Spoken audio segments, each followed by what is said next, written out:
Alrighty guys, what the hell is going on? It is April 28th, about 6:30 a.m. right now. I got up at about 5:30. Right now we're just taking the dog for a little walk. He went to the bathroom, but we got to get some of this energy out. That way I can get back, drink my coffee, read the Bible, all that stuff without him going absolutely fucking nuts. But in today's video, I'm going to be going over victim culture in today's society and how to avoid it, because it's very easy to get caught up in it, a lot easier than a lot of people would think.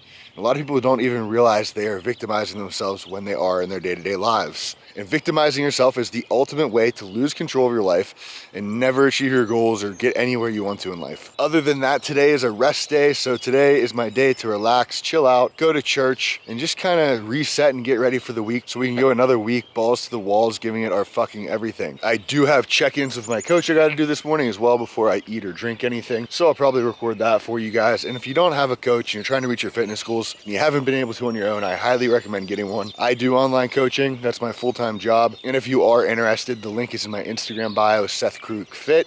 You fill out that application and I'll get back to you if you qualify. But a coach is much more than just providing a meal plan and training plan. A coach is someone to hold you accountable, right? A lot of people underestimate how much checking in with someone every week and someone to text during the week whenever you're having struggles and issues helps you stay on plan and on your goals, and how much it helps whenever you have someone that you trust taking care of this shit. So it takes the stress out of it, so you don't have to worry about anything. You just follow the plan, execute, and you know the results will come. But I'm gonna wrap this walk up with him and then get back upstairs and get back to it.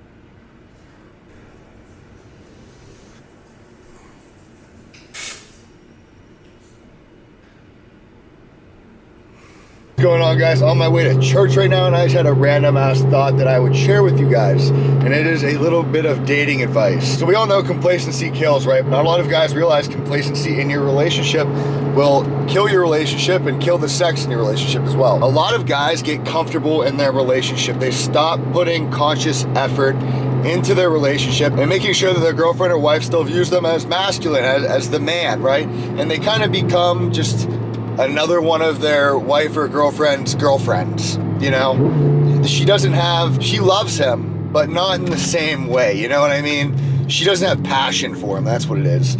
She loves him, but she doesn't have that burning desire for him. And you know, in any relationship, there's gonna be ups and downs with that. Because a lot of women, they get stressed out very easy and stuff like that. So if they're working a lot and stressed out and all this shit, you know, that's a moment where there's not really much you can do. But a lot of it is because of the guy's end, right? They stop doing little shit like making sure they're the one driving the car or opening the doors for them or paying for dinners.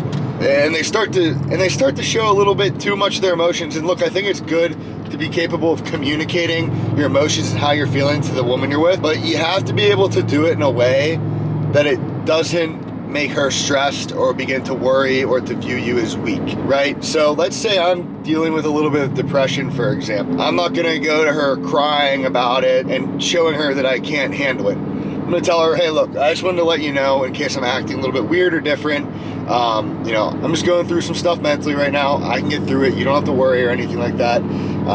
It's just something I gotta work through. It's not a big deal. Now, ideally, you should be able to work through it on your own as a man and not allow it to affect the way that you treat her or talk to her or anything like that, so that it doesn't upset her. But sometimes it's a little hard to cover up and hard to deal with on your own, and it's better to talk to her about. But that's why it's important to have friends that are guys.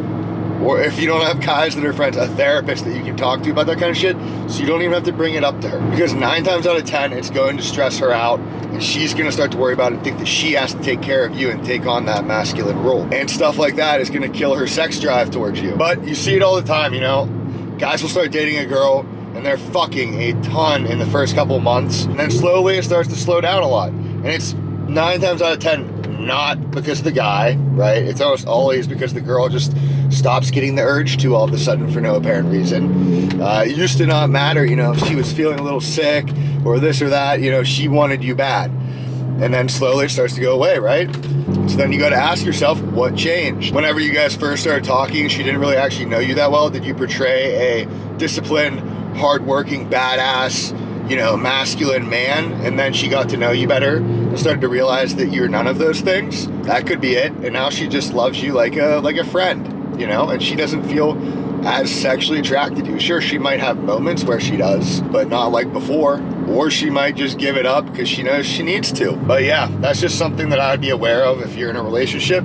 is make sure that you're staying on your shit, man. Make sure that you don't stop doing little things in your relationship, and you have to be consciously aware of making sure that you are not demasculating yourself to the girl you're with. All right, guys, just finished up at church, and we are on our way to the grocery store right now, and it's beautiful outside today, man. Whenever the sun is out, it's hard to feel like shit. Like, I just turned on some good tunes, sun's blasting, I'm driving with the windows down. It's hard to not feel good whenever that's happening. So, good day so far. Like I said, heading to the grocery store to go spend more money on fucking food, man. The life of a bodybuilder, brother. That's what it's all about. But man, would I love to be having a workout today. Today's one of those days where if I was going to the gym, it would feel fucking good. And I thought about, oh, maybe I'll go smack a little chest, you know? It's Sunday and I hit it on Wednesday. I got enough time to recover, but there was this quote from a bodybuilder. I don't remember who it was, but there was this quote it was a bodybuilder or a bodybuilding coach, I believe. And he was saying, I know that you would be willing to train 6 or 7 days a week to win the Olympia, but what if I told you it was gonna take training 4 days a week to win the Olympia? Would you do it? And I really like this because sometimes the hard thing we have to do to be successful is disguised as hard work. You know what I mean? Because going to the gym 6 days a week would be a lot of hard work, right? You'd be pushing it, but that's what he loves to do. So it's not really a challenge to do it. The hard thing for him would be going less than he wants to, if it was more optimal, if it was gonna make him win the Olympia. So sometimes doing the hard things is not doing something that you love. And this could mean if you're someone like me that loves to work and loves the grind and loves pushing yourself, this could mean taking a Sunday and using it to relax, to reset, so that you can give it everything for a longer period of time. Even though working hard and grinding seems like it should be the thing that's gonna take you further, you need that mental reset day. That way you don't get burnt out and you can last longer. But this only works if you're giving every other day of the week 100% of your effort and exhausting yourself. Because if you're giving every other day of the week 50%, then you don't really need the fucking day off because you aren't giving it your all. But if you are burning yourself out and destroying yourself every single day, pushing yourself to grow financially, physically, mentally, giving each day everything, then yeah, you need 1 day a week to reset. Otherwise, those weeks are gonna add up and then you're gonna come crashing and burning down and need like weeks off and fail and give up. But if you just take 1 day off a week, you're gonna be able to go months, years doing this shit. So just keep that in mind. Sometimes the hard thing is not doing something. So Seth, what is a victim mentality in culture? Well, kids, let me tell you, a victim mentality is essentially making excuses for why you can't achieve your goals, why you can't do something you want to do, or for your current life circumstances, right? It is finding an external factor to blame for why you can't do these things or make changes in your life, or for why you did do something, rather than taking accountability for it and placing all of the blame on that external factor, which is therefore taking the blame off of you. It's blaming the fact that you're poor on your upbringing or on politics. It's blaming the fact that you're a fat ass on having a slow metabolism. It's blaming you not being able to put on muscle and gain weight on a fast metabolism. It's blaming being an alcoholic on the fact that your father was. And it's like a fucking disease. Whenever one person has it or a group of people have it, it spreads to other people that are trying to accomplish a goal or better themselves in life, right? Because whenever you're trying to grow in life or become better as a person, or grow or in some way or reach a goal, you're inevitably always going to face struggles and hardships. And it's very easy to create excuses for why you fucked up while you're trying to chase that goal, like cheating on your diet, or make excuses for why you failed and why you shouldn't try again. And so whenever you do fail or you fuck up, or you're struggling, you might confide in a friend or family. And if that person has a victim mentality, they're going to validate your excuse. Let's say you're trying to lose weight and you cheated on your diet and you're feeling really down on yourself and you don't feel like you can keep going, and you go to confide in your fat friend who can't lose weight. They're not gonna tell you to keep on pushing. They're gonna tell you, you know what, losing weight is overrated, you should give up, it's bad for your mental health. You know what's bad for your mental health? Giving up on a goal that you set for yourself, quitting, and then pretending like it wasn't your fault and blaming it on some external bullshit. An example of what a good friend would tell you is, hey, look, don't let that bring you down, don't dwell on it, but feel that regret right now. Let it soak in and experience it. And then the next time you go to cheat on your diet, or you go to skip a meal or skip a gym session or cardio session, remind yourself of that guilt that you felt in that moment and use it as fuel to make you do the hard thing, to face the struggle rather than run from it. And a lot of times whenever people go to confide in their friend, they're either looking for some motivation to keep going, they're looking for some comfort, or they're looking for validation of their excuse, because a lot of times people will make an excuse for failing or giving up or whatever it may be, but the excuse isn't strong enough in their mind yet. So they go to confide in a friend and hoping that they will validate that excuse, so then they have a reason to avoid the hard work or the struggle. So if you have a bad friend, they're gonna validate that, and then you're never gonna reach your fucking goals. But if you have a good friend, then they will tell you, hey man, that's fucking bullshit. You got this shit, you're capable of it, push through, be strong. But there's very few people like that out there. And victim culture is whenever a large group of people develop a victim mentality, and it then becomes socially acceptable to have this victim mentality. This is portrayed in our society with the death of the phrase, man the fuck up and get it done. So Seth, why do people still have this victim mentality if we all know that it's holding us back and stopping us from achieving our goals? That's a great fucking question. We have something in our mind called our ego. This is the part of your mind that never wants to accept responsibility. It's the part of your mind that never wants to be wrong in an argument and continues to argue even whenever you know deep down that you are wrong, because it doesn't want to be proved wrong. It's the part of your mind that doesn't want to accept that you have shortcomings, you have weaknesses, you have insecurities, and things that you need to work on as a person in order to get better. It's the part that hides from those things rather than confronting them. And the reason that your mind makes these excuses to begin with is it is trying to protect your ego so that it can then take the accountability off of you, blame it on the external factor, so that then you feel like you don't have shortcomings, insecurities, or weaknesses, and nothing to work on. And then you have nothing to work on or grow from because it's not your fault. Because your ego is stopping you from realizing that in this moment you aren't capable of achieving anything you set your mind to whenever you fail and give up, which that's the reality whenever you do that. You've now shown yourself that you aren't capable of doing that thing. But your ego does not want you to realize that. It wants you to think that you are capable of achieving anything you set your mind to.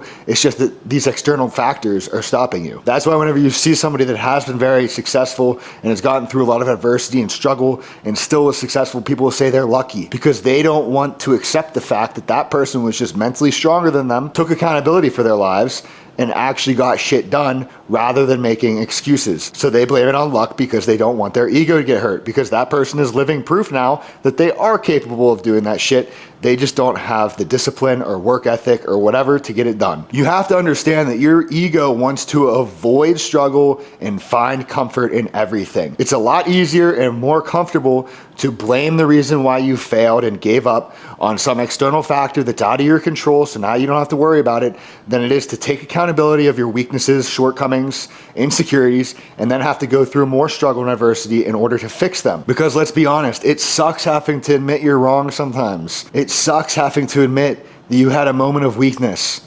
Nobody enjoys doing that stuff, but the only way that you can get better and grow as a man is to admit those things to yourself, so then you can work on them, because you can't work on something that you're pretending doesn't even fucking exist. Now, why is this a big issue? Because it leads to deeply rooted insecurities, right? Because subconsciously we know somewhere deep down, some people shove it way fucking deep down, that we are capable of doing these things, that they are just excuses. Subconsciously we know that. Some people don't consciously know it, but subconsciously deep down they do. But despite being aware of that subconsciously, we are trying to pretend and portray to others that we don't have those shortcomings, those insecurities or weaknesses. And this is exactly why you see people that have a victim mentality that are trying to hide from those things get extremely defensive whenever you call them out on their bullshit, whenever you point out that they are capable of doing something and just make excuses.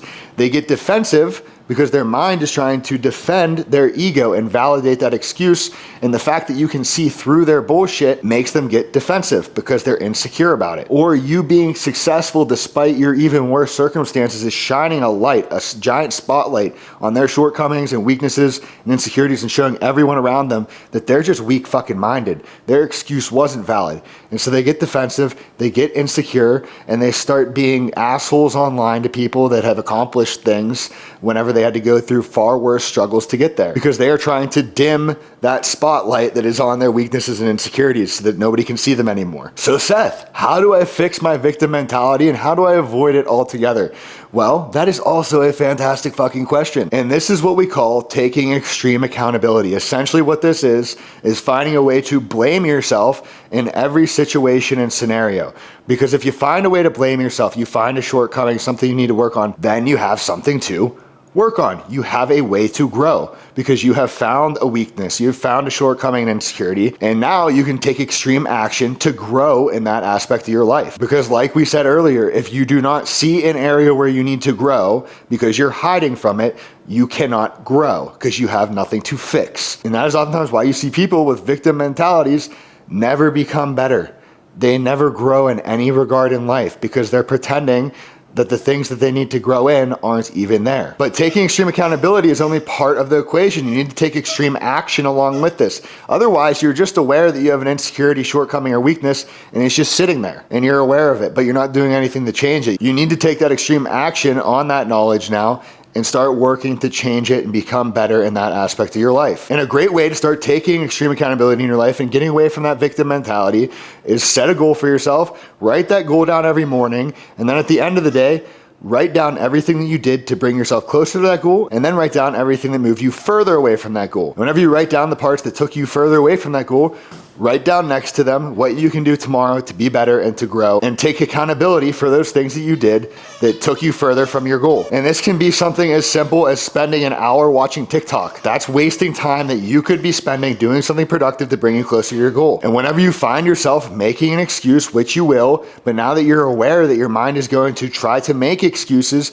and try to validate them, they're going to feel so real in your head, but you have to be aware of the fact that they aren't real. They are just fucking excuses, nothing more. You need to acknowledge the excuse, then you need to dismiss it as fact, and then you need to figure out a way to grow in the future and become better and avoid that same thing that led to that excuse, and then execute on that plan to avoid that excuse in the future. It only works if you take the fucking action though, and you actually put in effort to becoming better. Taking extreme accountability in your life is a direct line to becoming a better man and reaching any goal you're set your mind to. It's the only way to do it. And it will directly correlate to your growth mentally, spiritually, physically, in all aspects of your life. Financially, in your job, as a husband, a brother, a boyfriend, whatever it is, you're going to grow in every regard. Because now, rather than hiding from your weaknesses, hiding from your insecurities, hiding from the things that you are to blame for, you're confronting them so that now you can work on them and become better and upgrade yourself and elevate yourself. You know what I mean? Because now you are seeking out the things you need to work on. You're finding them. You're not hiding them. You are confronting them. And then you're taking action and actually fixing them and becoming a better version of you. Taking extreme accountability of your life is the only way to become the best version of yourself and to achieve your goals and achieve anything in life. But that is today's video. I hope you guys enjoyed it. I hope you learned something, and I hope that you actually practiced what I'm talking about in your life. Start taking extreme accountability, get away from that victim mentality, and get people out of your life that have that victim mentality, because like we said, they're a fucking disease. And I will see you guys in tomorrow's video, which I filmed today. It was a sick leg day, and I'm going over, actually on the whiteboard right now, is a girl wifey material, questions you need to ask yourself before asking a girl to date you. But I'll see you guys tomorrow.